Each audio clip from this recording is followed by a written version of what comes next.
तो लोगों को ऐसा लगता है कि परिवर्तन होंगे, मगर ये जो परिवर्तन है ये परिवर्तन केवल राजनीतिक दलों का परिवर्तन है। समाज में जो SC, ST, OBC माइनॉरिटी के लोग हैं जिनकी संख्या 85% के लगभग है, इन लोगों को वर्ण व्यवस्था से और जाति व्यवस्था से और अस्पृश्यता से, आदिवासियों के सेग्रीगेशन से, महिलाओं की दास्ता से और पिछड़े वर्ग के लोगों पर, OBC पर जो क्षुद्रत्व थोपा गया है, इससे कोई राहत मिलती नहीं, इसमें कोई परिवर्तन होता नहीं। एक राजनीतिक दल जाकर दूसरे राजनीतिक दल आ जाता है, कांग्रेस जाकर बीजेपी आ जाती है, बीजेपी जाकर कांग्रेस आती है। तो आप लोगों को जानकारी है या नहीं है मालूम नहीं है, मगर कांग्रेस की स्थापना चटर्जी, मुखर्जी, बनर्जी, गोखले, तिलक, आगरकर ये ब्राह्मणों के द्वारा की गई है। ये विविध राजनीति का सेंटर है। इसके विरोध में RSS के द्वारा जनसंघ की स्थापना की गई थी। अब जनसंघ की स्थापना होने के बाद अब जनसंघ का नाम बदलकर भारतीय जनता पार्टी हो, तो ये भी उन्हीं लोगों की पार्टी है। तो इससे होता ये है कि हजारों सालों से जिन लोगों ने वर्ण और जाति व्यवस्था के आधार पर इस देश के बहुसंख्यक लोगों का शोषण किया है, उससे इनके परिवर्तन से कोई निजात मिलती नहीं।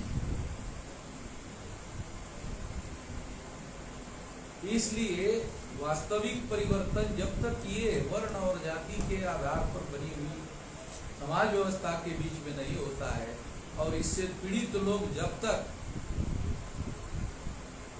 राज सत्ता के नियंत्रणकारी प्रभाव में नहीं आते हैं, तब तक मौलिक रूप से देश में परिवर्तन हो नहीं सकता, ऐसी हमारी मान्यता है। इस मान्यता को आधार बनाकर ही राष्ट्रीय परिवर्तन मोर्चा बनाया। ये इसकी सेंट्रल आइडिया है। ये सेंट्रल आइडिया ही इस मौके पर मैं बताना चाहता हूँ। बाकी इस संबंध में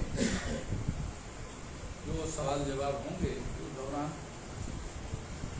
इसके बारे में जानकारी बताइए।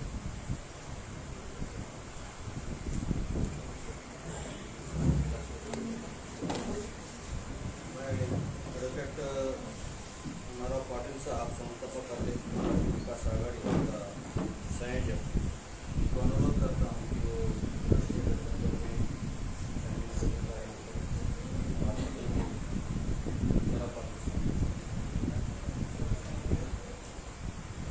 सभी पत्रकार बंधु और भगिनियों का, बहनों का मैं तहे दिल से आपका सभी का स्वागत करता हूँ।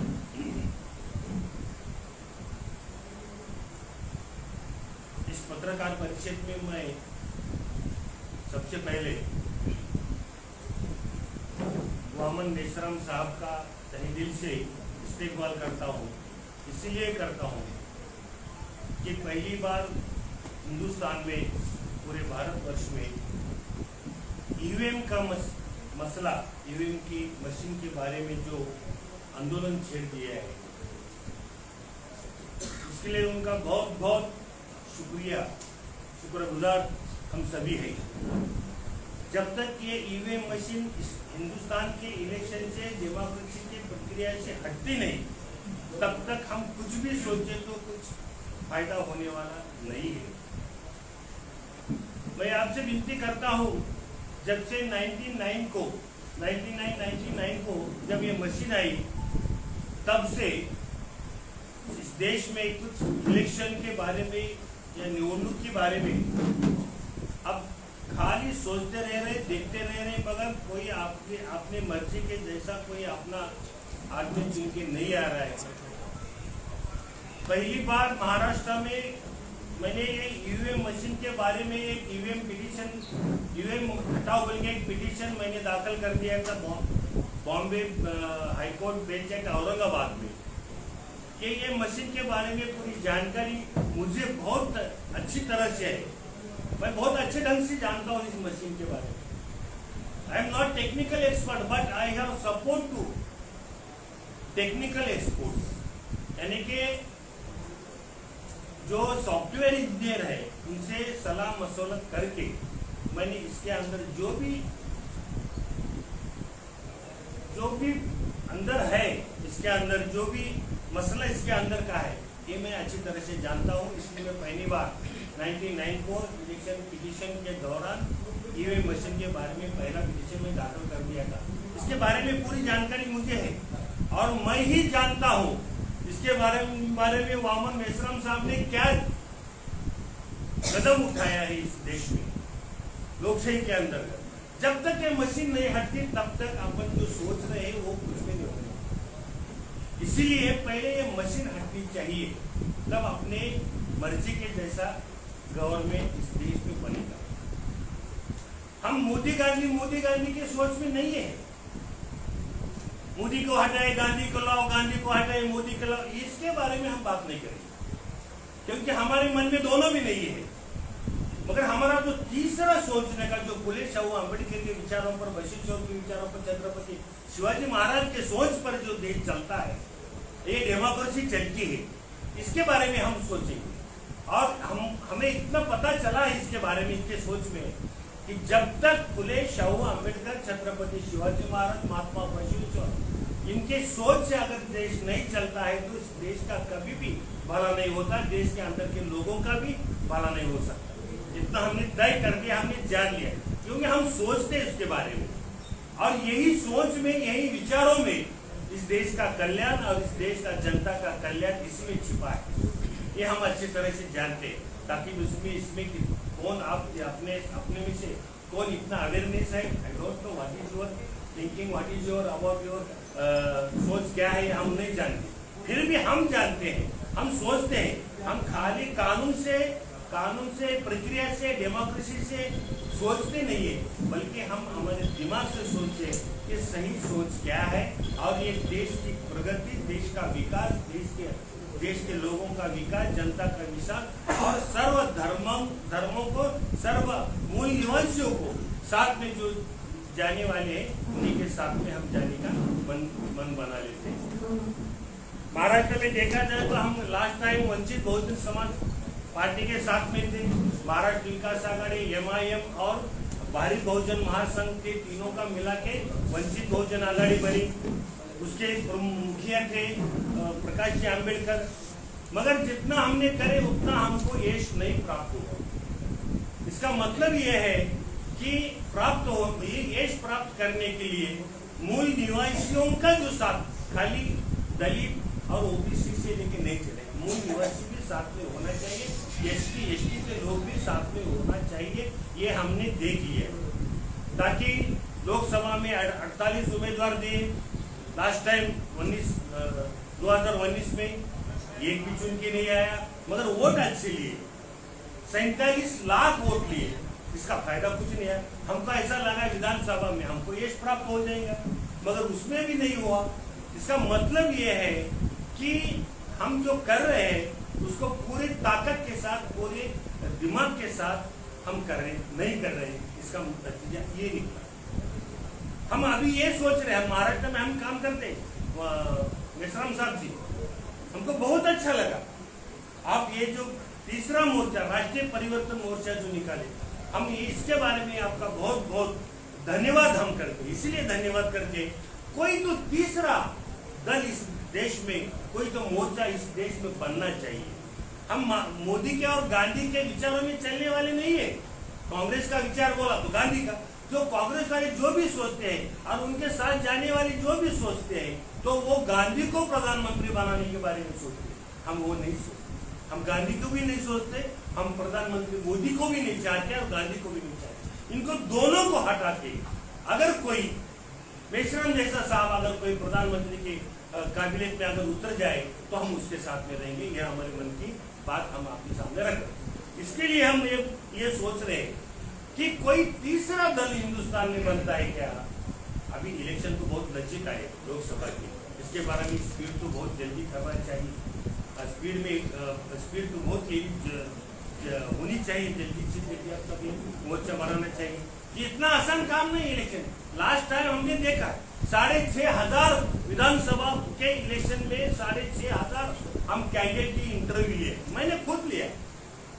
100 कैंडिडेट का लोकसभा में इंटरव्यू लिया, उसमें से अच्छे लोग थे मगर उनको एज प्राप्त नहीं हुआ। इसकी वजह हमने देख लिया, क्या what is the reason behind the unsuccessful the candidate. इसके सब बारे में सोचे और इसके बारे में सोच के अभी हमको पता चला है और हम बहुत दिनों से इनके साथ में जाने का हम सोच रहे, जबकि पहली सी मीटिंग थी सितंबर के मीटिंग से हम उनके साथ जुड़े हैं।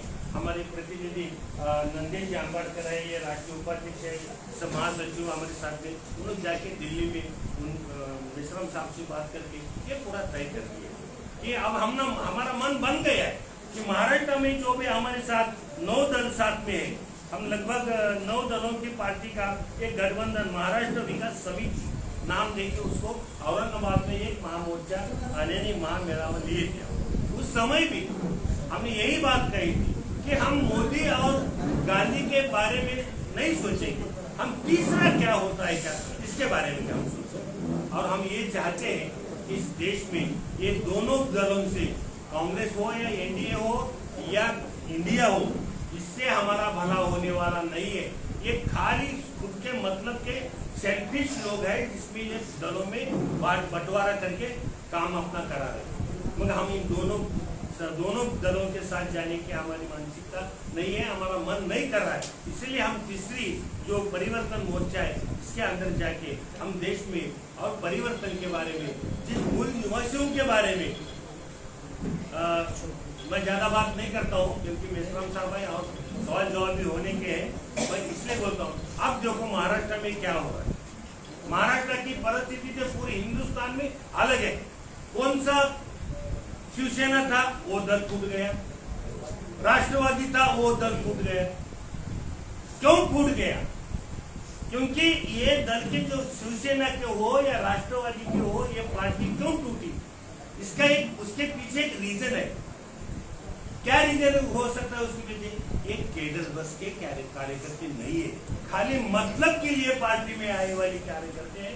इसलिए उनको जो भी अच्छा लगता है, जब भी अच्छा लगता है, जैसा भी अच्छा लगता है वो दल छोड़ देते। ये ऐसे लोग नहीं चाहिए हमें केडर बेस के कार्यकर्ताओं के साथ जुड़ के और केडर बेस के कार्यकर्ताओं यानी कि अच्छी सोच वाले कार्यकर्ताओं, ये परिवर्तनवादी वाले सेल्फिश वाले कार्यकर्ता की हमें जरूरत नहीं है। ये परिवर्तन जो चाहते हैं, परिवर्तन जो मांगते हैं, उनके लिए ये हमारा परिवर्तन मोर्चा काम कर रहा है और ये सोच लेके हम यहाँ आपके सामने आए। हम ऐसा चाहते हैं। अभी देखो महाराष्ट्र में इतने दल टूटे फूटे सब हो गए, किसी को ईडी का भय बताया, किसी को और कोई का भय बताया, उन्होंने भय बताया मगर तुम केडर के नहीं है, डर के मारे उधर जा रहे हैं क्योंकि आप गिल्टी कॉन्शियस है, यानी कि आप दोषी है, अब यानी कि आप भ्रष्टाचारी है। आपको डर किसको लगता है? जो चोरी करता है उसको पुलिस का डर लगता है। हम चोर नहीं है, हम मूल निवासी है, हमको डरने की कोई बात नहीं है। हमको इस देश को एक अच्छा प्रशासन देने वाले, अच्छा शासन देने के बारे में सोचें। इसका मतलब ये है, हम जो सोच रहे हैं ये इसका मतलब ये है कि हम जो काम कर रहे हैं, जो दुर्लक्षित है, जो उपेक्षित है, जो वंचित है, उसके लिए सत्ता की जरूरत है और उन्हीं को ही सत्ता मिलनी चाहिए, ऐसी सोच लेके हम चल रहे हैं। भाइयों, मैं एक बात बोलता हूँ, ये देश सेक्युलर के नाम से कांग्रेस वाले सेक्युलर का नाम लेके काम करते हैं मगर वो सेक्युलर नहीं है। अभी जो मेश्राम साहब ने बोले ये कांग्रेस की निर्मिति के कौन है, सब गोखले अगर तिलक ये सब जो लोग हैं ना, ये सभी लोग कांग्रेस का है, यानी कि उनका और हमारा कोई रिश्ता नहीं है। जब से कांग्रेस निर्माण हुई, जब से कांग्रेस का निर्माण हुआ, तब से हमारा कोई लेना देना नहीं उनसे। फिर भी हम कोई सेक्युलर का नाम आ रहा है लेके बोल के हम कई दिनों तक उनके साथ में जाके देखे तो उनका एक ही है। मैं एक बात बोल दूं, कल जो अब बिहार में हुआ वो नहीं होता था अगर कांग्रेस ने, अगर इंडिया ने अगर नीतीश कुमार का पीएम का नाम लेके अगर खड़ा कर देता, सामने करता था, तो किसी हालत में नीतीश कुमार उधर नहीं जाता था। मगर इनको गांधी को छोड़ना नहीं, ऐसे नीतीश कुमार हो या और कोई ममता हो या और कोई मायावती हो या अखिलेश हो, गए तो परवाह नहीं, मगर उनका गांधी घराना चलना चाहिए इसके बारे में। और उसके एकदम विरुद्ध में मोदी का है। कोई कुछ आए या ना आए उससे कोई लेना देना नहीं, सिर्फ हम कुर्सी में बैठ के रहना चाहिए, बस इतना ही हमारा काम है। ऐसा ही चल रहा है। तो इसीलिए जो मेश्राम साहब ने जो कदम उठाया है ये बहुत इंपॉर्टेंट है। और now need of the nation this such type of thoughts. इस देश के लिए जरूरत क्या है? ये देश जाति धर्म पर नहीं चलता, ये देश सोच पर चलता है। किसके सोच पर चलता है? ये फुले शाहू अम्बेडकर, बसवेश्वर के शिवाजी छत्रपति शिवाजी महाराज की सोच पर चलता है। आज जो शिवाजी महाराज का नाम लेके मराठा समाज जो मनमानी कर रहा है, ताकि वो छत्रपति शिवाजी महाराज को जब हिंदवी साम्राज्य स्थापन किया था, उस समय ये समाज उनके साथ में नहीं था, ताकि मूल समाज, मूल निवासी समाज छत्रपति शिवाजी महाराज के साथ में थे। तो उन्होंने ये सब कर दिया। तो अभी मगर जो फायदे के लिए किसका नाम लेना, किसका लीडरशिप एक्सेप्ट करना, ये बारे में आज सोच के काम कर रहे हैं। ये बहुत ही गलत है। इस देश में विचारों के बारे में कोई सोचता ही नहीं। और मैं तो बोलता हूँ जो अच्छी सोच रखने वाले लोग हैं इस देश में, कि 85% है। अभी मेश्राम साहब ने बोले जो मूल निवासी है वो 85% है। और वो 85% वाले लोग क्या सोचते हैं कि कोई अच्छी सरकार आए, कोई हमारे बारे में सोचने वाला प्रधानमंत्री आए, कोई हमारे बारे में, हमारे हित के बारे में जो कारोबार करने वाला कोई इस देश का कारोबार कर सकता है, ऐसे बारे में सोचने वाले हैं। तो इसके बारे में हम सोच के ये पार्टी का ये राष्ट्रीय परिवर्तन मोर्चा का गठबंधन हुआ है, अभी होने का नहीं है। इसमें सब सोच समझ के अभी कैसा है, मेश्राम साहब का अनुभव तो बहुत बड़ा अनुभव है। लोग ऐसा ऊपर काम नहीं कर रहे, वो मूल के जो जड़ के पास है। जड़ क्या है इस देश की? इस देश के विकास की जड़ क्या है? लोगों के विकास की जड़ कौन सी है? वो पकड़ के और इन लोगों का विकास होना चाहिए। अभी तक 75 साल हो गए देश को आजादी मिलके, अभी भी 2 करोड़ लोग हैं जो इस देश में, जो रात का खाना नहीं मिलता बल्कि 2 गिलास पानी पी के चद्दर ओढ़ के सो जाते। ये हालत क्यों बनी? देश में अनाज कमी नहीं, देश में पैसे की भी कमी नहीं, खनिज की कमी नहीं, सब कुछ है, फिर भी ये लोग क्यों भूखे सोते? इसके बारे में सोचना चाहिए। और हम जो है मेश्राम साहब और हम वही सोच लेके अब आपके सामने हम आए। अभी मैं मेश्राम साहब को दरख्वास्त करूँगा कि जो आपके जो सवाल है, बोलने के लिए बहुत कुछ बात बाकी है, हम बहुत कुछ बात कर सकते हैं, मगर ये समय बात करने का नहीं है। हम जब मैदान में जाएंगे, अभी सही देखा तो मूल निवासी जब मैदान में उतरेंगे तब लोगों को पता चलेगा कि मैं जब वंचित में था, एक बात पे बहुत गौर करता था, इस देश को 200 लाख हजार करोड़ का कर्जा है, कोई वापसी का कोई नाम नहीं करता, नाम नहीं लेता, कोई इकोनॉमिस्ट नहीं बोलता कि वापस करना चाहिए, ये कर्जा लिए वाला शुरुआत तो करनी चाहिए। मगर वंचित आघाड़ी में मैं भाषण में बोला था, हमने शुरुआत करने का सोचा है। हमारे मैनिफेस्टो में कि जब तक इस देश का कर्जा वापस नहीं होता तब तक इस देश महासत्ता बन ही नहीं सकता। घर पर अगर कर्जा है तो घर वो विकसित बन नहीं सकता। ये हमारी सोच है, यानी कि मूल निवासियों को साथ में लेके इस देश के मूल प्रश्न क्या है, सवाल क्या है, उसके बारे में हम सोचने का तय करके काम को लगने वाले हैं। अभी हम काम इलेक्शन नजदीक आ रहा है, इनको पूरा हिंदुस्तान में घूमने का, पूरे भारत में घूमने का है। हम एक राज्य के बारे में, हम महाराष्ट्र विकास आघाड़ी के साथ में माली साहब जो बैठे हैं उनको साथ में लेके हम महाराष्ट्र में जो भी करने की जरूरत है महाराष्ट्र में, यानी कि हम पूरी तरह से जानते हैं। हम ईवीएम मशीन के बारे में बहुत अच्छी तरह से वाकई में मैंने आंखों से देखने वाला है। हमारे पास भी हैकर्स थे मगर हमारे पास पैसे नहीं थे हैकर्स को मैनेज करने के लिए। जिसके पास पैसा है तो हैक कैसा कर सकता है, हैकर से। अभी एक बात बोलते तुम्हारे को, ये मशीन लाया, इतना बात करी मैं मेरा खत्म करूँ, ये मशीन क्यों लाया गया? ये नरसिंह राव के जमाने में 1990 में मशीन लाया। ना कहीं पार्लियामेंट में ठहराव हुआ मशीन लाओ बोल के, ना ये इलेक्शन के बारे में कुछ चेंजेस लाने के बारे में अभी तक कोई ठहराव नहीं हुआ कि मशीन क्यों लाएगी।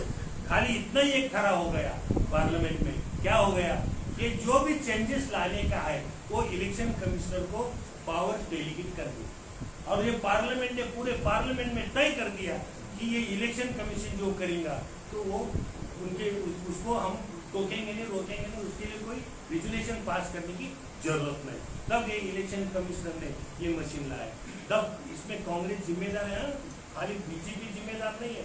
99 में कांग्रेस थी जब ये मशीन आई, तब कांग्रेस में मैं नाम नहीं लेना चाहता था मगर आज तुम्हारे सामने नाम लेता हूँ।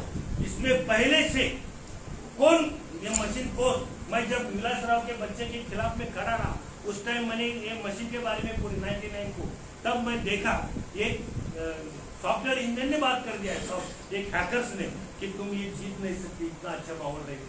मैं बोला क्यों नहीं जीत सकती, तो ये मशीन हैक हो गया है, हम पूरा है अगर कुछ कर सके तो ये मशीन बंद कर दो, आप चुन के आएंगे, आपका अच्छा वातावरण है।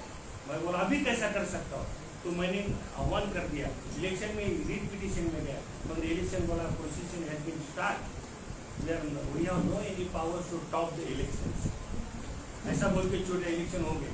इसमें एक सादी सी बात है, अभी हैकर्स है, सब है, यंत्रणा है, पैसे सब कुछ है, जब तक मशीन नहीं आती तब तक रिजल्ट कुछ अपने फेवर में आने वाला नहीं है, उसके बारे में फिर भी हम इसको छोड़ने वाले नहीं है।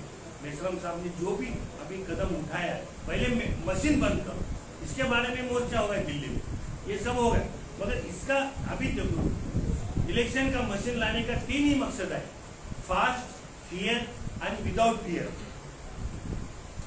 विदाउट फियर इलेक्शन करो, तो इसमें तीनों में भी पहले प्राधान्य से करना चाहिए। क्यों करना चाहिए? फास्ट तो इलेक्शन होते क्या 8 महीने का, अरे 2 महीने का प्रोग्राम लास्ट टाइम के लोकसभा इलेक्शन में दिया, कौन दिया प्रोग्राम? प्राइम मिनिस्टर दिया, इलेक्शन कमिश्नर नहीं, हैकर्स ने बताया हम उतनी एट ए टाइम एम्प्लॉयड कर नहीं सकते, हमारे पास उतने एम्प्लॉयड नहीं है, तो ये मशीन अगर हैक करने का है तो उसको पार्ट करो, यानी कि इलेक्शन पार्ट करो, यानी कि 8 इसमें इलेक्शन फेज में हो गया, 2.25 महीने इलेक्शन चले, फिर ये फास्ट हो गया क्या इलेक्शन? नहीं हो, क्लियर हो गया क्या? बहुत सारी बातें आ गई, इसकी मशीन इसने लेके गया, एक मशीन हैक हो गई, बंद पड़ गई, ये भी नहीं हो गया। और विदाउट फियर हो गया क्या? नहीं हो गया, क्योंकि ये इलेक्शन फास्ट, क्लियर और विदाउट फियर नहीं होती, फिर ये मशीन की क्या जरूरत है, ये समझ के मैं बोल रहा हूँ। ये प्रोग्राम हैकर्स देते हैं और हैकर्स के जरिए पीएम से जरिए वो इलेक्शन कमिश्नर ये प्रोग्राम देता है, इसीलिए ये मशीन पहले, इसको मशीन को पहले निकालना चाहिए, उसके बाद ही भारत के लोकशाही के बारे में अपन सोचेंगे। धन्यवाद।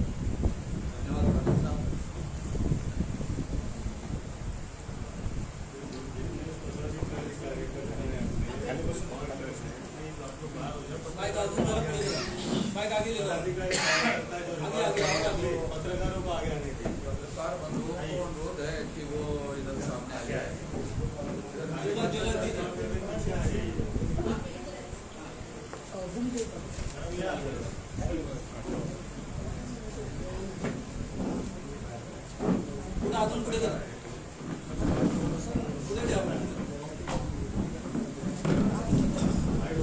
माननीय मेश्राम साहब ने उन्होंने जो बातें रखी, उस बातों पर आपको जो भी सवाल पूछना है पूछ सकते हैं।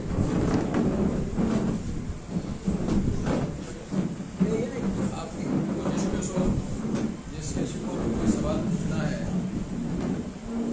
वो सवाल पूछ सकते हैं। आपको हिंदी में बोलने के लिए अगर दिक्कत है तो आप लोग मराठी में बोल सकते हैं, पूछ सकते हैं। Sir, मराठी मध्ये बोला, मराठी मध्ये बोला, so I can speak in English, little bit English and Hindi. इंग्रजी मध्ये पण बोला। First of all, I fully respect you. Whatever you said, it is absolutely true. About the EVM machine, what you said, it's absolutely true. I have been given to understand that where they make this machine, 4 BJP people are working in that, in this factory. So naturally, the vote will go to them only. You are absolutely right. Now you just listen.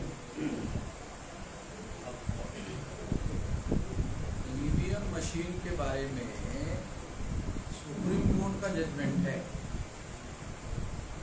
कि कोई party, बहुत बार क्या होता है जब EVM के बारे में गड़बड़ी होती है ऐसा कहा जाता है तो बीजेपी के लोग कहते हैं कि ये लोग चुनाव हार गए इसलिए कह रहे, मगर सुप्रीम कोर्ट पार्टी नहीं है। सुप्रीम कोर्ट ने 8 अक्टूबर 2013 को निर्णय दिया, सुप्रीम कोर्ट ने निर्णय दिया, ये कॉपी मैं आपको बता रहा हूँ सुप्रीम कोर्ट की। उस निर्णय में उनका कहना है कि ईवीएम मशीन के द्वारा फ्री, फेयर एंड ट्रांसपेरेंट चुनाव नहीं हो सकता। फ्री, फेयर एंड ट्रांसपेरेंट चुनाव नहीं हो सकता। ये सुप्रीम कोर्ट का जजमेंट है 8 अक्टूबर 2013 का। फ्री, फेयर एंड ट्रांसपेरेंट चुनाव करने के लिए सुप्रीम कोर्ट ने पेपर ट्रेल मशीन लगाने का आदेश दिया, मगर पेपर ट्रेल मशीन लगती है मगर गिनती ईवीएम की ही होती है जिस ईवीएम में घोटाला होता है। देखो ये बहुत इम्पोर्टेंट बात मैं कह रहा हूँ, जो लोगों को ये समझ में नहीं आता। लोग क्या सोचते हैं, अरे आपने कहा था पेपर ट्रेल मशीन लगाने के लिए, सुप्रीम कोर्ट ने पेपर ट्रेल मशीन लगा दिया, फिर आप अब क्यों चिल्ला रहे हो? अरे पेपर ट्रेल लगाया मगर गिनती तो उसी ईवीएम की कर रहे हैं जिस ईवीएम में घोटाला होता है। तो ये आयवाश करने का काम है, ये केवल आंखों में धूल झोंकने का काम है,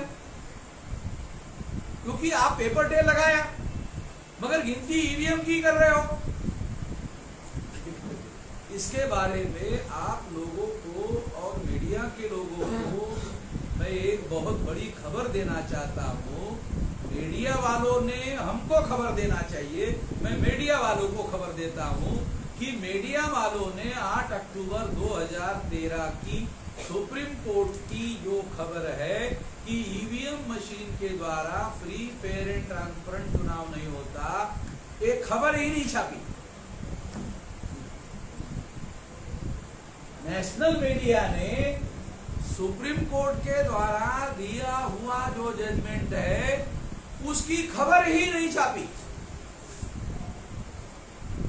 मैं दुख के साथ ये कहना चाहता हूं कि क्या नेशनल मीडिया एक खबर ना छापकर एंटी नेशनल मीडिया नहीं होगी? ये राष्ट्र के हित की जो खबर है, जो सुप्रीम कोर्ट ने फैसला दिया था, वो खबर अगर सारे देश भर में छापी गई होती तो सारे देश के लोगों को मालूम हो गया होता कि ईवीएम मशीन के द्वारा फ्री, फेयर एंड ट्रांसपेरेंट चुनाव नहीं होता। आज देश में ईवीएम मशीन पर किसी का भी भरोसा नहीं है। बीजेपी को सपोर्ट और बीजेपी को वोट देने वाले लोगों को आप इंटरव्यू ले लो, बीजेपी के वोटर को पूछो, वो किसको वोट दिया? ईवीएम पर भरोसा है? ईवीएम पर नहीं, बीजेपी पर है, ईवीएम पर नहीं। तो ईवीएम पर आज के तारीख में किसी का भी भरोसा नहीं है। बहुत बड़ी बात मैं ये कहना चाहता हूं, ईवीएम आने के पहले इस देश में मतदाताओं को ये अधिकार था कि वो सरकार बनाने का और बदलने का अधिकार मतदाताओं के पास था, और मतदाता सरकार बदलने का या सरकार बनाने का काम करते थे। ईवीएम मशीन आने के बाद मतदाताओं के पास सरकार बनाने का और बदलने का अधिकार समाप्त हो गया। अब सरकार बनाने का और बदलने का अधिकार ईवीएम मशीन के पास आ गया, और ईवीएम मशीन जो लोग चला रहे हैं वही सरकार बना रहे हैं, वही सरकार कर रहे हैं। तो जनता के पास लोकतंत्र क्यों है? क्योंकि लोगों को वोट का अधिकार है, इसलिए जनतंत्र है। अगर लोगों के वोट का अधिकार ईवीएम के पास ट्रांसफर हो गया है तो फिर तो जनतंत्र खत्म हो गया। ईवीएम ने जनतंत्र को खत्म कर दिया। क्योंकि जनता के पास जो वोट का अधिकार था, जिसके आधार पर सरकार बनाने का और बदलने का अधिकार था, वो तो खत्म हो गया, तो ईवीएम के पास चला गया। आपको एक बात रोकना चाहूंगा, सुप्रीम कोर्ट ने इस चीज को उजागर किया था कि जिस किसी के भी पास में हैकिंग की अगर कोई तंत्र योजना है या कर सकता है तो वो आके करे, इस तरीके का उन्हें ओपन किया। तो उस समय किसी ने भी ईवीएम हैक हो सकता है करके साबित नहीं कर पाया। आपके पास की खबर आई है, हमारे पास वीडियो रिकॉर्ड है सारे के सारे। हैदराबाद का क्या नाम उसका, हरिप्रसाद सारे मशीन लेकर गया था। हरिप्रसाद ने वो ईवीएम, चुनाव आयोग ने वो मशीन दी उसको और उसको खोल के देखा। देखने के बाद कहा कि मुझे तो लगता था कि एक आध हफ्ता लगेगा इसको हैक करने में, मैं 1 घंटे भर में ही कर देता। ऐसा बयान देते ही चुनाव आयोग ने उससे मशीन ले ली। ये बताया, ये वीडियो मेरे पास है। आपके पास खबर आई है, वो मीडिया वालों ने वो खबर नहीं दी। जिन्होंने 8 अक्टूबर 2013 का सुप्रीम कोर्ट के जजमेंट की खबर नहीं छापी, उन्होंने ही आपको आधी खबर दी। ये हुआ, नाम के साथ बता रहा हूं, हरिप्रसाद ने वो सब उधर गए थे। चुनाव आयोग ने जो चुनौती दिया था उसके सामने हुई थी बात, आमने सामने। ये सब हुआ, जो आप कह रहे हैं वो गलत बात है। सरकार ईवीएम हटाना नहीं चाहती, चुनाव आयोग हटाना नहीं चाहता, कोर्ट इस संदर्भ में फेवरेबल नहीं, तो आगे क्या फिर? देखो, इसके विरोध में मेरा ये कहना है कि अगर सरकार के पास है नहीं ये अधिकार, ये अधिकार चुनाव आयोग के पास है। लोकसभा में बिल लाके कर सकते हैं। हाँ, सरकार कर सकती है, चुनाव आयोग खुद कर सकता है। चुनाव आयोग आज के तारीख में भी कई जगह बैलेट पेपर पर चुनाव करवा रहा है। चुनाव आयोग पर यह बंधन नहीं है कि आप बैलेट पेपर पर क्यों करवा रहे हो। अगर चुनाव आयोग फैसला करे, जैसे इन्होंने अभी कहा कि चुनाव आयोग को अधिकार देते हैं रेजोल्यूशन पास करके, कानून नहीं बनाए, चुनाव आयोग को अधिकार देते हैं, तो चुनाव आयोग के पास बैलेट पेपर पर भी करने का अधिकार है, ईवीएम पर भी करने का अधिकार है। चुनाव आयोग चाहे तो डिसाइड कर सकता है। हमने चुनाव आयोग के ऊपर मोर्चा लेकर गए, हमने चुनाव आयोग को 10 दिन का समय दिया और 10 दिन का समय विचार करके आप इसके बारे में बोलो। भाई, आपको संविधान ने चुनाव आयोग को फ्री, फेयर एंड ट्रांसपेरेंट चुनाव संपन्न कराने के लिए अधिकार दिए। चुनाव आयोग को संविधान निर्माताओं ने यह अधिकार दिए, फ्री, फेयर एंड ट्रांसपेरेंट चुनाव करवाओ। ये बंधन है चुनाव आयोग के अधिकारियों के ऊपर। यदि वो ऐसा नहीं करते हैं तो लोगों को जैसे ही मौका मिलेगा चुनाव कमिश्नरों पर देशद्रोह का मुकदमा दायर हो सकता है। ये देशद्रोह है, ये सामान्य मामला नहीं है। 140 करोड़ जनसंख्या के लोकतंत्र के साथ में देशद्रोह का मामला है। उचित समय पर जिन कमिश्नरों को लोगों ने मांग करने के बावजूद भी उन्होंने इसको कॉग्निजेंस नहीं लिया और चेंज करने का काम नहीं किया, संविधान ने उनको अधिकार दिया हुआ है कि वो फ्री, फेयर एंड ट्रांसपेरेंट चुनाव करवाए। अगर उनको समझ में नहीं आ रहा था तो लोगों ने उनको जानकारी दी, लिखित मेमोरेंडम दिया। अब चुनाव आयोग ये कह भी नहीं सकता कि किसी ने कोई डिमांड ही नहीं किया। तो चुनाव आयोग का क्या इंटरेस्ट है, मेरा ये सवाल है। चुनाव आयोग को आपके द्वारा मेरा ये सवाल है, चुनाव आयोग का क्या इंटरेस्ट है। चुनाव आयोग पे तो संविधान निर्माताओं ने जिम्मेदारी लगाई कि फ्री, फेयर एंड ट्रांसपेरेंट चुनाव करवाए।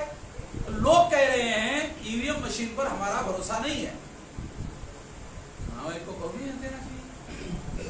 और बैलेट पेपर पर मेरे पास कांग्रेस के द्वारा बैलेट पेपर का रेजोल्यूशन पास किया है, वो भी मेरे पास रेजोल्यूशन की कॉपी है। मैंने कांग्रेस के लोगों को क्रिटिसाइज किया, कांग्रेस के दिग्विजय सिंह चीफ मिनिस्टर थे ना, उनके सामने कहा कि नहीं हमने तो रेजोल्यूशन पास किया, बैलेट पेपर पर लाओ। मैंने कहा अखबार में तो आपकी खबर नहीं आई। बोले अखबार वालों ने छापा ही नहीं, हमने रेजोल्यूशन पास किया। मैंने कहा कहाँ है, मुझे दो रेजोल्यूशन। तो उन्होंने मेरे पास कल रेजोल्यूशन भेजा, ये फला तारीख को हमने रेजोल्यूशन पास किया कि बैलेट पेपर पर चुनाव करवाए।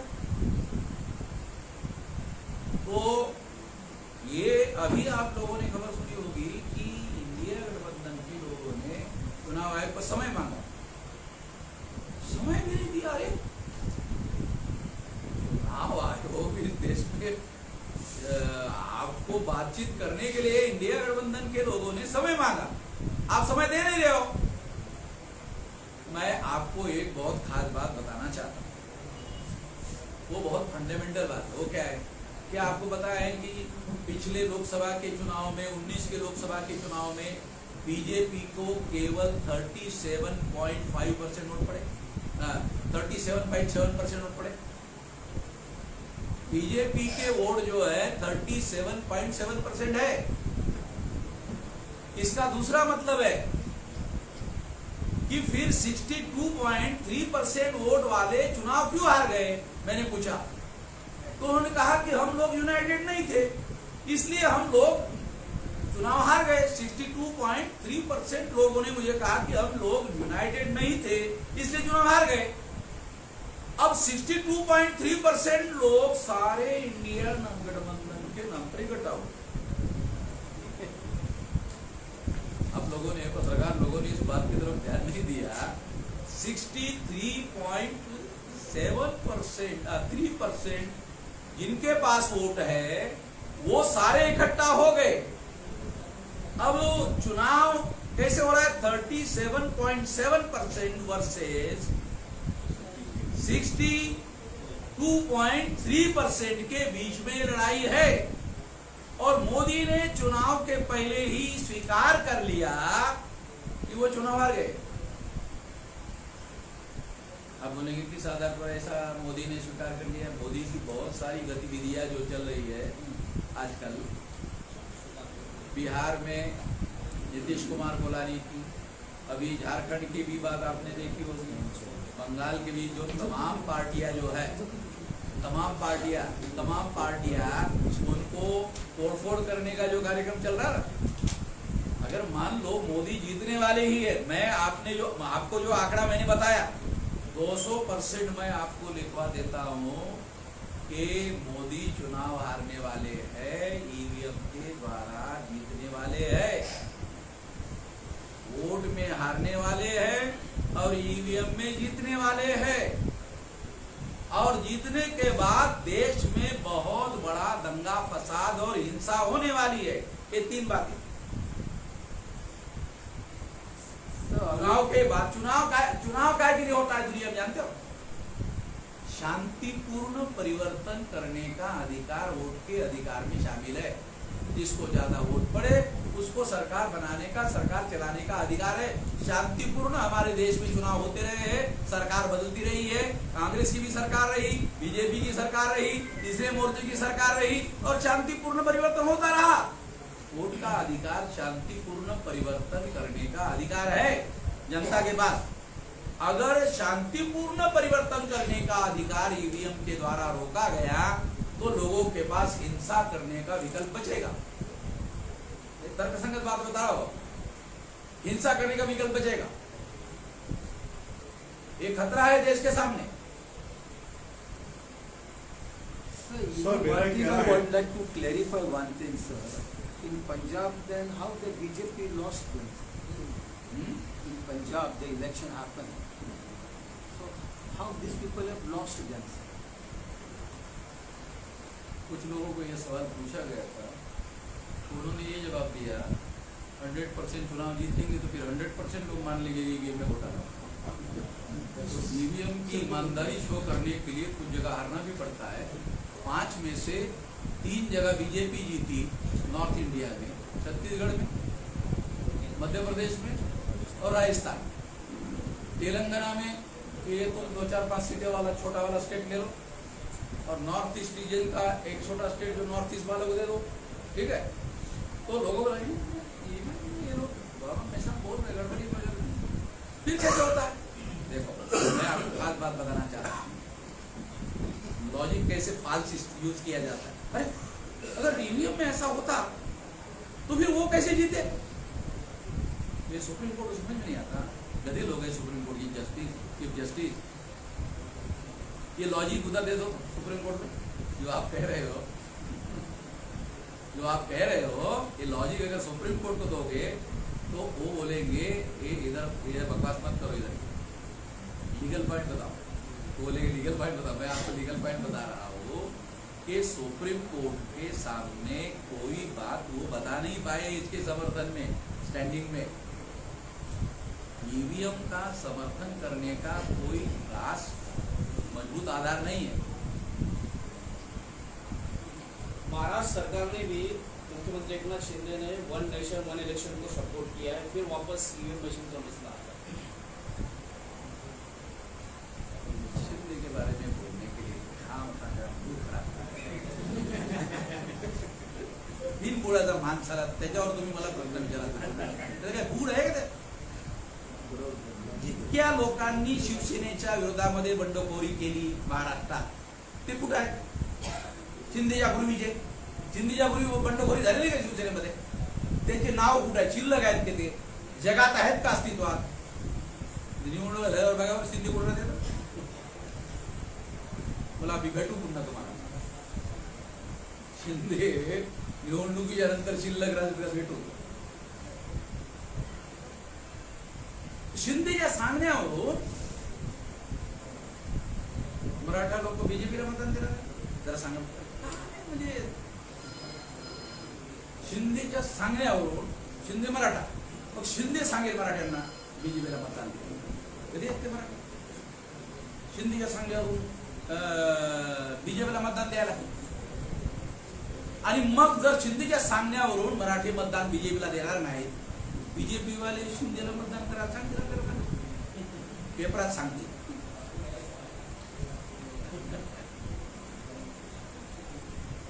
महाराष्ट्रातला रहिवासी आहे मी. महाराष्ट्रातलं सामाजिक, जातीय, राजकीय मला फार बारीक माहिती आहे. फार बारीक माहिती आहे माझ्याकडं. वोट पॅटर्न कसं काय मतदान करतात, काय करतात ते. तिसऱ्या मोर्चाचा अजेंडा काय असणार इलेक्शनसाठी? तिसऱ्या मोर्चाचा अजेंडा काय असणार इलेक्शन? तिसऱ्या मोर्चाचा मुख्य अजेंडा आमच्याकडे परिवर्तनाचे मुद्दे आहेत. पहिला मुद्दा. दुसरा मुद्दा हे बघा, कार्यकारी सत्तेमध्ये काही बदल झाला का भारताच्या स्वातंत्र्यामध्ये? कार्यकारी सत्ता. आता तुम्हाला हे माझं हे स्टेटमेंट किती कळते हा एक प्रश्न आहे. कार्यकारी सत्ता या देशामध्ये हजारो वर्षापासून ज्या उच्चवर्णीय ब्राह्मणांकडे होती ती अजूनही त्यांच्याकडेच आहे. स्वातंत्र्य मिळून सुद्धा तुम्हाला 79.2% प्रशासनामध्ये ब्राह्मण आणि तत्सम उच्च जातीच्या लोकांचं IAS आणि IPS आणि IRS अधिकाऱ्यांवर कब्जा आहे. हे आकडे भारत सरकारचे 89.2%. आणि मंत्री 5 वर्षात येतात आणि जातात. कमीत कमी एक IAS अधिकारी 30-35 वर्ष राहतो. 30-35 वर्ष. हे मंत्री येतात 5 वर्षासाठी. चाललं तर सरकार 5 वर्ष, नाही तर वर्ष, 1.5 वर्ष, 2 वर्षामध्येच. किंवा कार्यकारी सत्ता ही त्यांच्याकडेच आहे, कायम आहे. ज्यांच्याकडे कार्यकारी सत्ता आहे ते हजारो वर्षापासून ती व्यवस्था, अन्याय करणारी व्यवस्था ह्या लोकांवर थोपत आहेत. बहुसंख्याक लोकांवर, ज्यांना मतदानाचा अधिकार तर आहे, बहुसंख्याक लोकांना देशामध्ये. परंतु तो मतदानाचा अधिकार प्रभावशाली होईल आणि बदल होईल याला थांबवण्याचं, याला रोखण्याचं काम होत आहे. म्हणून आम्ही हे परिवर्तनाचं काम करण्यासाठी राष्ट्रीय परिवर्तन मोर्चा बनवलेला आहे. त्यामुळे प्राधान्यक्रमाने या देशातील समाज रचनेमध्ये बदल घडवून आणण्यासाठी राजकीय व्यवस्था बदलणं आवश्यक आहे. हे पॉलिटिकल स्ट्रक्चर जे आहे सुपर स्ट्रक्चर आहे, बेसिक स्ट्रक्चर नाही. बेसिक स्ट्रक्चर वर्ण व्यवस्था, जाती व्यवस्था, अस्पृश्यता, आदिवासींचं सेग्रिगेशन हे बेसिक स्ट्रक्चर आहे. हे पॉलिटिकल स्ट्रक्चर हे सुपर स्ट्रक्चर आहे, ऊर्ध्व भाग आहे. बदलल्यासारखं दिसते, बदल मध्ये काहीच होत नाही. सर आपल्या तिसऱ्या मोर्चामध्ये किती पक्ष सामील आहेत? सध्या 83 पक्ष सामील आहे. येणाऱ्या निवडणुकीमध्ये आपण किती जागा लढवणार आहात? जवळपास 200च्या जवळपास जागा आम्ही लढवायचा विचार करतो. आणि आपण यामधील बहुसंख्य पक्ष लोकसभेच्या निवडणुका लढवणार आहे. काही पक्ष निवडणुका लढतील लोकसभेत, त्यांचा भर विधानसभेच्या निवडणुका लढवणार. जे पक्ष लोकसभेच्या निवडणुका लढवू इच्छितात त्यांना तिकीट दिली जातात. So one thing I would like to clarify, since attending many press conferences, I have raised this question many times to many people, but nobody can answer them properly. One thing I would like to clarify. Before that, we used to say politics is slow, poisonous game, but now it has become a killing game. In the sense, whoever want to say anything, it bring the ED people, all these big people are locked up, put it behind the bar or anything happening.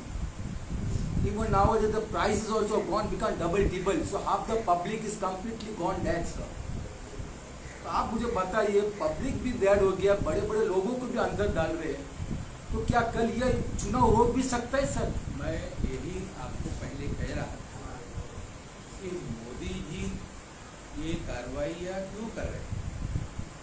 तो कार्रवाई करने के पीछे एक मकसद ये है कि उनके पास 37.7% वोट है और 10 साल हो गए हैं. आप लोग ही लिखते हैं एंटी इस्टेब्लिशमेंट 10 साल में लोगों की भावना हो जाती है. ये 10 साल से अब इसको बदलो, लोगों के अंदर ऐसी भावना आती है, ये मोदी को पता है. फिर मोदी क्या कर रहा है कि अपोजिशन पार्टी की जिन लोगों की भी सरकारें पहले रही है, तो सरकार रहने का मतलब है उनके पास पावर है, और पावर के बारे में ये कहा जाता है power corrupt and absolute power absolutely corrupt. ऐसा सारे दुनिया में लोग कहते हैं कि उनके पास पावर था, तो पावर था इसका मतलब इन्होंने कुछ न कुछ गड़बड़ जरूर किया होगा. अब ये मोदी जी बहुत पवित्र है, धूल के धुले हुए हैं. अगर इनकी सरकार बदल गई तो वो लोग इनके कुछ लोगों को ऐसी तरह के करने का काम करेंगे. तो ये 2024 के चुनाव का जो एजेंडा है उसमें कामयाबी हासिल करने के लिए ऐसा कर रहे हैं. उसके पीछे दो मकसद है. एक मकसद हमारे पास है, अभी कल का बयान है अपने दिल्ली के मुख्यमंत्री का, केजरीवाल का, मेरे पास इधर आने के लिए कह रहे आप कांग्रेस के साथ जा रहे हैं, जिनके खिलाफ आपने चुनाव लड़के चुनाव जीता उनके साथ क्यों जा रहे हैं, हमारे पास आ जाए. ऐसा प्रस्ताव है. केजरीवाल ने कहा तो हमने मना किया, तो हमारे खिलाफ में हमारे 2-4 लोगों को अंदर डाल दिया. उनके पास बहुत सारे लोग गए तो वो पवित्र हो गए. तो गंगा नदी उनके पास है. बीजेपी बोले तो गंगा नदी, वॉशिंग मशीन तो छोटी चीज है. गंगा नदी हमारे भारतीय लोगों में गंगा बोले तो पवित्र, किसको भी मालूम नहीं है गंगा बहुत पोल्यूटेड. अक्सर लोग कहते हैं अरे स्किन डिसीज हो जाएगा या मत जा पानी में, बोलता है स्किन डिसीज हो जाएगा. तो गंगा नदी अब ये हो गई है, पोल्यूटेड है, पोल्यूशन है, तो स्किन डिसीज हो सकता है. तो इसलिए अब गंगा में वो नहाना चाहते हैं. गंगा में भी नहाने के बाद, क्योंकि बीजेपी वाले कहते हैं हमारी गंगा है, तो ये मानने वाली बातें नहीं है, ये हम लोग मानने वाले नहीं है. इसीलिए कह रहे हैं कि कांग्रेस जाती तो बीजेपी आती है, बीजेपी जाती तो कांग्रेस आती है. इससे परिवर्तन नहीं हो रहा है. हम चाहते परिवर्तन, और परिवर्तन तब माना जाएगा जब जो हजारों सालों से व्यवस्था में सत्ता से जिन लोगों को दूर रखा गया है उनके नियंत्रण में सत्ता आनी चाहिए. परिवर्तन का मूल सूत्र आपको बता रहा हूं. जब तक ऐसा नहीं होगा, केवल सत्ता में हिस्सेदारी तो अभी भी SC ST OBC माइनॉरिटी के लोगों को मिल रही है, मगर उनके पास बोलने का भी अधिकार नहीं है। कोई मिनिस्टर बोलते ही SC ST OBC का मिनिस्टर अभी भी है, बोलते हैं क्यों? उनको ये लगता है कि पार्टी हमारी, मिनिस्टर जरूर हूं मैं बीजेपी का, मगर पार्टी हमारी नहीं है तो हमारे खिलाफ कार्रवाई पार्टी ही कर सकती है। पार्टी हमारी होनी चाहिए, लीडरशिप हमारी होनी चाहिए, रिप्रेजेंटेटिव हमारी होनी चाहिए, पॉलिसी हमारी होनी चाहिए, विचारधारा हमारी होनी चाहिए। ये 5 बातें जहां होगी वहां परिवर्तन होगा। ईवीएम के रहते परिवर्तन संभव है? अगर होता तो फिर काहे को चिल्लाता इसने? मैं आपसे सवाल पूछता हूं, इसी से जोड़ के इसी को कंटिन्यू सवाल है। दिल्ली में मोर्चा नहीं देखा इसी से कंटिन्यू मेरा सवाल है। सुनिए, आप जनता में लड़ रहे हैं, सुनिए, आप जनता में लड़ रहे हैं, चुनाव आयोग में लड़ रहे हैं, सरकार से मंत्र पर मैंने मोर्चा निकाला लाखों का। आप नहीं बता रहा हूँ मैं, आप चारों स्तर पे लड़ाई लड़ रहे हो। आपको ईवीएम मशीन बंद होने की, उसकी जगह बैलेट पेपर आने की उम्मीद नजर आती है। चारों जगह पर आप इस चीज मोर्चा पे डटे हुए हैं। देखो, मैं तो इस यकीन के साथ में ये लड़ाई लड़ रहा हूँ कि जनता का ईवीएम पर भरोसा नहीं है। इस बात को शासक वर्ग को स्वीकार करना होगा, नहीं तो बहुत भयंकर परिणाम को भुगतने के लिए तैयार रहना होगा। मैं अभी से चुनाव के पहले बता रहा हूं, बहुत भारी हिंसा होने का अंदेशा है। ये जो शासक वर्ग है, जो केवल अपने अंदर बदलाव कर रहा है, समाज में नहीं बदलाव कर रहा है, उनको बता रहा हूं कि अगर आपने जनभावनाओं को सप्रेस करने की कोशिश की तो बहुत भारी हिंसा का सामना करना पड़ेगा। अगर आप शांतिपूर्ण तरीके से परिवर्तन के लिए तैयार नहीं रहेंगे तो। सर, और एक सवाल मुझे आपने कहा कि 200 से ज़्यादा आप लोग लोकसभा की सीटें नहीं लड़ाएंगे 2024 के चुनाव में। मेरा सवाल ये है कि इंडिया गठबंधन और आपका गठबंधन अलग अलग है। पहले ऐसी चर्चा थी कि आपकी जो पार्टी है या आपका जो समर्थन है वो इंडिया गठबंधन को जाएगा, लेकिन आपने तीसरा मोर्चा बनाकर इस बात को विराम दे दिया। लेकिन फिर भी इंडिया गठबंधन के जो नेता है, बड़े नेता जैसे शरद पवार साहब है, वो आपके कार्यक्रमों में मंच पर आते रहते हैं। तो क्या ऐसी संभावना है कि इंडिया गठबंधन जो सीटें नहीं लड़ाएंगे या आपके गठबंधन के लिए कुछ सीटें छोड़ी जाएंगी या इस प्रकार से कुछ? देखो, ये जो रणनीति है, ये रणनीति से संबंधित मुद्दा है जो आप कह रहे हैं। और किसी भी लड़ाई में रणनीति होती है। रणनीति 2 शब्द से बना हुआ एक शब्द, रण और नीति। रण का अर्थ होता है युद्ध और नीति का अर्थ होता है नीति। तो युद्ध की कोई न कोई नीति होनी चाहिए। तो युद्ध की नीति अगर आज हम बीजेपी को परास्त करने लायक नहीं है और वो राक्षस बनने जा रहा है, तो राक्षस का पहले बंदोबस्त करना चाहिए ना। अगर हम अकेले ही राक्षस का बंदोबस्त करने के लायक नहीं है तो कोई न कोई रास्ता ढूंढेंगे, कोई न कोई रास्ता ढूंढेंगे। तो इंडिया गठबंधन के लोगों का प्रस्ताव हमारे पास है, अभी हमने हाँ नहीं कहा। पवार साहब तो इंडिया गठबंधन के बहुत बड़े नेता हैं। ये तो मुझे लगता है आप लोगों को, पत्रकारों को बताने की जरूरत नहीं है। तो हमारे पास प्रस्ताव है। अभी हमने इसके बारे में कोई बहुत ज्यादा गंभीरता से सोचा नहीं है, मगर हमारे सामने अगर तीसरी बार भी बीजेपी चुनाव जीतकर आई तो क्या निगेटिव भारत में परिणाम हो सकते हैं, उसके बारे में हम आकलन कर रहे हैं। वो भयावह परिणाम संभव का दिखाई दे रहे हैं। तो उसको रोकने के बारे में स्ट्रेटेजी पर हम लोग विचार करेंगे। जल्दी ही ऑल इंडिया की राष्ट्रीय परिवर्तन मोर्चा की मीटिंग बुलाकर उस पर विचार करेंगे।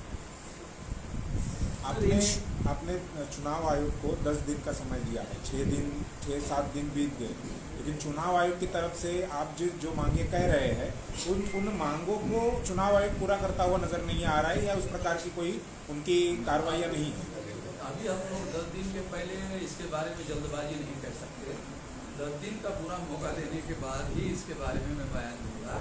बाकायदा वीडियो बना करके क्या करना है भविष्य में हम लोग घोषित करेंगे अपन को। लोकतंत्र में हम लोग शांतिपूर्ण तरीके से काम करने के पक्षधर है। अब हिंसा या किसी तरह के पक्षधर नहीं हूँ। मेरा आज तक का रिकॉर्ड जो है, मैं हिंसा का पक्षधर नहीं हूँ। हम लोग शांतिपूर्ण तरीके से परिवर्तन के समर्थक हैं। So in short and sweet, I will ask you, जो बीजेपी हार भी जाता है 2024 में, आपको क्या लगता है जो भी रूल करने को आएगा, क्या वो रूल कर सकता है? क्योंकि मोदी ने सब पूरा गेम खेला है गवर्नमेंट ने, इतना कर्ज में इतना डूबेला है, बोलते एक बच्चा भी पैदा हो उसमें भी करोड़ रुपए का कर्जा है। तो क्या हमारा देश कैसा कर्जा कि वो सब में आपने एक मुद्दा उठाया, तो इस संबंध में आपको कर्जा कितना मोदी ने लिया इसके बारे में कोई जानकारी है? इसके बारे में मीडिया वालों ने कोई खबर दी, लोगों को, जनता को जागृत किया? मोदी सरकार में प्रधानमंत्री बनाने के पहले भारत पर 54 लाख करोड़ रुपया का कर्जा, 54 लाख 54 लाख हजार करोड़, 54 लाख हजार करोड़। अब 405 लाख करोड़ हो गए। और मोदी गवर्नमेंट के समर्थक पत्रकार ये नहीं बताते हैं कि 350 लाख करोड़ रुपया मोदी ने कर्जा लिया 10 साल में। 350 लाख करोड़ रुपया, तो 405 लाख करोड़ का कर्जा हो गया भारत में। 405 लाख करोड़ का, आप नोट कर लो, छापो, मेरा नाम लेके मैंने ऐसा बताया करके, 405 लाख करोड़ वर्ल्ड बैंक और दुनिया भर से 405 लाख करोड़। तो ये मोदी सरकार अगर तीसरी बार आती है तो भारत की इकोनॉमी तीसरे नंबर पर आएगी। आज की भी खबर है, केवल इसी का प्रोपेगेंडा हो रहा है। कोई ये नहीं बता रहा है कि आखिरकार ये तीसरे नंबर पर आएगी कैसे।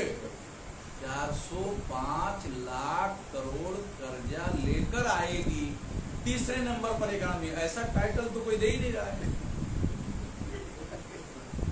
405 लाख करोड़ रुपया कर्जा, यानी 350 लाख करोड़ रुपया नरेंद्र मोदी ने कर्जा लिया।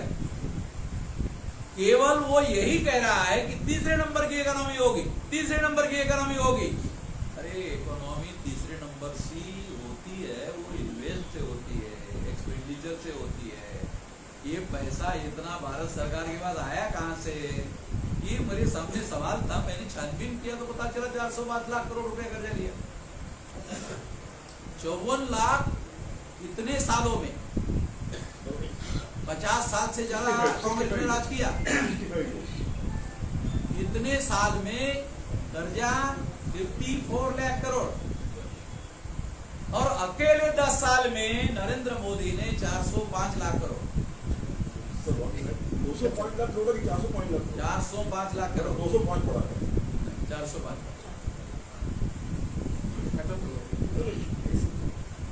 इसकी इंटरेस्ट हम कितनी होगी? इंटरेस्ट कितनी होगी साल की? ये मैंने पत्रकारों पर और किस सेना का तीसरा मोर्चा क्या है? हाँ? राष्ट्रीय परिवर्तन सेना का तीसरा मोर्चा क्या है? तीसरा मोर्चा राष्ट्रीय परिवर्तन मोर्चा, उसका नाम। तीसरा मोर्चा क्या मतलब कैसा है कि आप कुछ आगे रणनीति है या कुछ आपने आगे नहीं, ये बात सोच रखी है कि आने वाले इलेक्शन में कुछ आपके आने के पहले ही हम बता रहे थे कि हमारा ट्रस्ट एरिया, कांग्रेस जाती है तो बीजेपी आती है, बीजेपी जाती है तो कांग्रेस आती है। आज का ऊपर पक्का है, वही खेल खेल रहा है लोकतंत्र, जो इस देश में हजारों सालों से पीड़ित है। वो लोग जब तक इकट्ठा होकर, देखो, उनकी सरकार होनी चाहिए, उनके प्रतिनिधित्व होना चाहिए, उनकी लीडरशिप होनी चाहिए, उनकी पॉलिसी होनी चाहिए और उनकी विचारधारा होनी चाहिए। 5 चीजें जिन लोगों के पार्टियों में होगी, उसके द्वारा तीसरा मोर्चा बनेगा तो होगा, तो परिवर्तन होगा, नहीं तो नहीं होगा परिवर्तन। कांग्रेस जाएगी, बीजेपी आएगी, बीजेपी जाएगी, कांग्रेस, इसमें इससे कोई परिवर्तन होने वाला नहीं है। मगर लोगों को लगता है अरे कांग्रेस बदल दिया, देखो बदल हो गया, मगर समाज में कोई बदल नहीं होता है। ये मौलिक बदलाव के लिए हम राष्ट्रीय परिवर्तन मोर्चा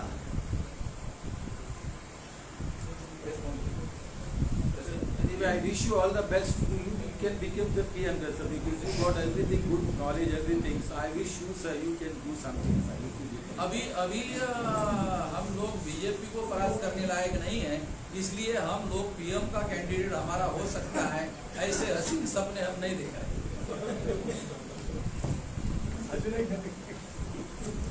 म्हणजे तुम्ही पत्रकारांनी जो मुद्दा उचलायला पाहिजे विचारला पाहिजे म्हणून विचारला नाही, काय विचारला नाही, का प्रश्न होता तो महत्वाचा. ठीक आहे, ते नंतर डिस्कशन करतो. सांगा सांगा